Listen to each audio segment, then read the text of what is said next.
ഇത് മാസ് മോട്ടോഴ്സിൽ നിന്നാണ് ഹീറോൻ്റെ ഡ്യൂറ്റ് വണ്ടി ജന സർവീസായിട്ട് കയറ്റിയതാണ്. ജന സർവീസ്, ഓയിൽ ചേഞ്ച്, അതേപോലെ തന്നെ സീറ്റ് കവർ മാറ്റിയിടുക, അതാണ് മെയിനായിട്ട് പറഞ്ഞാണ് അവർക്ക്.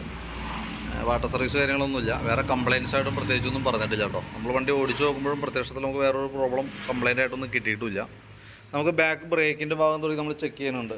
ബ്രേക്ക് ലൈനറൊക്കെ കമ്പനി ലൈനർ കിടക്കണേ, അത്യാവശ്യം ഉപയോഗിക്കാനും ഉണ്ട്. നമുക്ക് ബ്രേക്ക് ക്യാം അഴിച്ചൊന്ന് ഗ്രീസ് ചെയ്തിട്ട് നമുക്ക് റീസെറ്റാക്കി എടുക്കാം.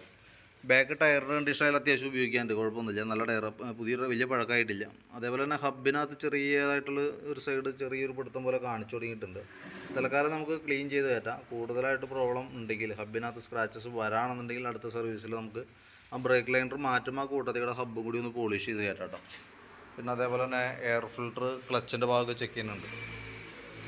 എയർ ഫിൽറ്ററൊക്കെ നമുക്കിത് ഇരിക്കുന്നത് കമ്പനി ഫിൽറ്റർ തന്നെയാണ്, ഹീറോൻ്റെ ഒറിജിനൽ ഫിൽറ്ററാണ്. നമുക്ക് നേരെ അടിച്ച് ക്ലീൻ ആക്കി ഇട്ടാൽ മതി. തൽക്കാലം വേറെ കുഴപ്പമൊന്നുമില്ല. ക്ലച്ച് യൂണിറ്റും നമ്മൾ അഴിച്ച് ചെക്ക് ചെയ്യുന്നുണ്ട്. പറയത്തക്ക ലീക്കേജോ കാര്യങ്ങളൊന്നും ക്ലച്ചിൻ്റെ ഭാഗത്തില്ല. അതേപോലെ തന്നെ variator body, boss drive, roller, ഇതൊക്കെ ശരിക്കും പറഞ്ഞാൽ ക്ലച്ചിൻ്റെ ഓരോ പാർട്ടുകളാണ്. ഇപ്പോൾ നിലവിൽ തേമാനൊക്കെ നോർമലാണ്, വേറെ പ്രോബ്ലം ഇല്ല. ബെൻഡെക്സ് യൂണിറ്റാണ്, സെൽഫ് മോട്ടറിൽ നിന്ന് ക്രാങ്ക് മേക്ക് കണക്ഷൻ വരുന്നതാണ്. അതിൻ്റെ വർക്കിംഗ് ഒക്കെ ഓക്കെയാണ്, വേറെ പ്രോബ്ലം ഒന്നുമില്ല. ബെൽറ്റിൻ്റെ കണ്ടീഷൻ നമ്മൾ ചെക്ക് ചെയ്യുന്നുണ്ട്. ബെൽറ്റ് നമുക്ക് ഇതുമ്പോൾ കിടക്കുന്നത് കമ്പനി ബെൽറ്റ് തന്നെയാണ്, ഹീറോൻ്റെ ഒറിജിനൽ ബെൽറ്റ് തന്നെയാണ്. അതിൻ്റെ ഈ സെൻറ്റർ ഭാഗത്തേക്ക് നോക്കുമ്പോൾ ചെറിയൊരു ചിന്നൽ പോലെയൊക്കെ തുടങ്ങിയിട്ടുണ്ട്. പക്ഷേ ഇപ്പോൾ നമുക്ക് വേറെ മാറ്റേണ്ട സിറ്റുവേഷനൊന്നുമില്ല. നമുക്ക് ക്ലച്ച് ഒന്ന് ക്ലീൻ ചെയ്ത് റീസെറ്റ് ചെയ്താൽ മതി. വേറെ പറയത്തക്ക കംപ്ലയിൻറ്റ് ക്ലച്ചിൻ്റെ ഭാഗത്തില്ല. വർക്കിംഗ് ഒക്കെ ഓക്കെയാണ് കേട്ടോ. എന്നാൽ പോലും നമുക്ക് ജനറൽ സർവീസിൽ ക്ലച്ച് ചെക്കപ്പ് വന്നതിൻ്റെ കാരണം വെച്ചാൽ ക്ലച്ച് ഡ്രൈ ടൈപ്പാണ്. നമ്മൾ മാനുവലായിട്ട് തന്നെ അഴിച്ച് ചെക്ക് ചെയ്ത് മാനുവൽ ഗ്രീസിംഗ് ആണ് വരാം. എൻജിൻ ഓയിൽ കാര്യങ്ങൾ പോലെ അല്ല, ഓയിലില്ല നമുക്കിവിടെ. ഇവർ ലൂബ്രിക്കേഷൻ നടക്കുന്നത് ഗ്രീസിങ് വഴിയായിട്ടാണ്. അപ്പോൾ അത് നമ്മൾ അഴിച്ചു നോക്കി ആവശ്യമാണെങ്കിൽ ചെയ്യണം. അതിന് വേണ്ടിയിട്ടാണ് ക്ലച്ചിൻ്റെ ഭാഗം നമ്മൾ അഴിക്കുന്നത്. പിന്നെ എൻജിൻ ഹെഡിൻ്റെ ഭാഗത്തേക്ക് നോക്കി വേറെ ലീക്കേജോ കാര്യങ്ങളൊന്നുമില്ല. ചോക്കിൻ്റെ കേബിളൊക്കെ നമ്മൾ വർക്ക് ചെയ്യിച്ച് നോക്കി, വർക്കിംഗ് ആണ്. ആക്സിലേറ്റർ കേബിളും ചോക്ക് കേബിളൊന്നും വേറെ കംപ്ലയിൻ്റ് ഇല്ല. കാർബറേറ്ററിൻ്റെ ഭാഗമൊന്നും നമുക്ക് പഴിക്കേണ്ട ഒരു സിറ്റുവേഷനൊന്നുമില്ല. ഓൾറെഡി നമുക്ക് ജനറൽ സർവീസിൽ കാർബറേറ്റർ ക്ലീനിങ് വരുന്നില്ല. പിന്നെ ഓടിച്ച് നോക്കുമ്പോഴേലും വേറെ പറയത്തക്ക കംപ്ലയിൻസ് ഒന്നുമില്ല. നമുക്ക് വല്ല മിസ്സിങ്ങോ ഓവർഫ്ലോ അങ്ങനെ എന്തെങ്കിലും പ്രോബ്ലം ഒക്കെ ഉണ്ടെങ്കിൽ മാത്രം കാർബറേറ്റർ അഴിച്ചാൽ മതി.